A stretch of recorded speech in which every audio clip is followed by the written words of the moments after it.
우병우 전 수석 세월호 사건 수사팀에 압력을 행사했다. 왜 압력을 행사한 겁니까 이게? 뭐 두 가지가 나오는데 첫째는 뭐냐면 그 123 정장 있지 않습니까? 그날 그 해경 예. 정장이 맨 먼저 도착했지 않습니까? 예. 그런데 구체적으로 구조에 나서지 않아서 또는 뛰어내리라는 방송도 안 하고 여러 가지 문제가 있어서 이걸 이제 기소를 하려고 했었는데 이거 자체에 대해서 뭐 이렇게 방해를 했다. 이게 첫 번째 의혹이고요. 두 번째 의혹은 뭐냐면 그 서버 있지 않습니까? 그 청와대와 해경 간에 나누었던 대화가 담겨져 있는 서버를 압수수색해서 가져오려고 했는데 우병우 그때 비서관이죠. 민정비서관이 전화를 해서 그걸 압수수색하지 말라라고 해서 그거 빠졌다는 거죠. 두 가지 의혹 때문에 사실은 우병우 전 수석이 세월호 수사에 외압을 했다라는 의혹이 생기고 있는 상황이라고 볼 수 있겠습니다. 또 왜 그랬는지 모르겠어요. 결국 이 부분에 대해서는 뭐 지금 아직까지 스펙트가 조금 예. 밝혀져야 되는 것 같은데요. 만약에 우병우 수석이 정말 정당한 영장의 집행을 그와 같이 전화를 해서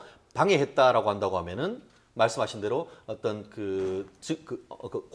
직권 남용 같은 것들이 될 가능성이 있는데 문제는 지금 그 아직까지 팩트가 정확한 건 아닙니다만 지금 그 보도에 따르면은 한마디로 압수수색할 때는 범위가 딱 정해져 있습니다. 예를 들어서 뭐 여기 YTN 스튜디오가 있으면 1, 2, 3 스튜디오가 있으면 1 스튜디오로 딱 특정을 했다고 하면 거기만 하면 압수수색을 할 수 있는데 예컨대 여기 같은 경우에 압수수색을 하려고 했던 것이 영장에 기재되지 아니한 부분을 하려고 하기 때문에 그거는 하면은 문제가 있지 않느냐라고 했고 실제로 나중에 다시 영장을 발부받아서 압수수색을 했다라는 그런 얘기가 나오기 때문에 말씀드린 대로 충분히 그 의혹을 제기할 가능성은 있는데 그거와 같은 것이 전후 사정이 어떻게 된 것인지에 대해서는 조금 더 수사를 하고 조사를 해볼 필요가 충분히 있다. 그렇게 정리하고 근데 싶습니다. 일단 그 대화 내용을 보면요. 대화 내용에 청와대하고 해경하고 대화하는 것 중에 상당한 정도로 뭐 우왕좌왕하는 모습들이 보여요. 예. 그러니까 아마 우병우 당시 민정비서관으로서는 자 이것이 만약에 그 검찰에 압수가 됐을 경우에 그것이 공개가 되지 않겠습니까? 그러면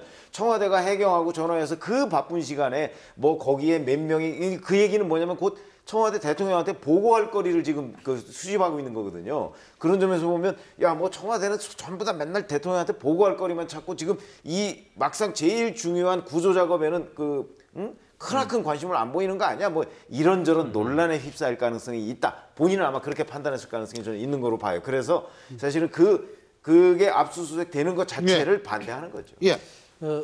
어떤 뭐 특정한 사건이 이제 사회적으로 파장이 있는 사건이 나면은 청와대에서 전체적인 회의를 합니다.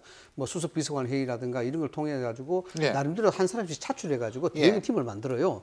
대응팀을 만들어서 이 사건에 대해서 전략적 방향을 찾고 국민 피해를 최소화할 수 있는 방향을 찾습니다. 예. 근데 그런 건 통상적인 어떤 그런 절차고 예. 이 세월호 사건을 이렇게 보면은 우병우 전 수석의 개입 여부를 본다 그러면은 어쨌든 회의를 하긴 했는데 대응팀을 만들어서 구성을 한 것 예. 같아요.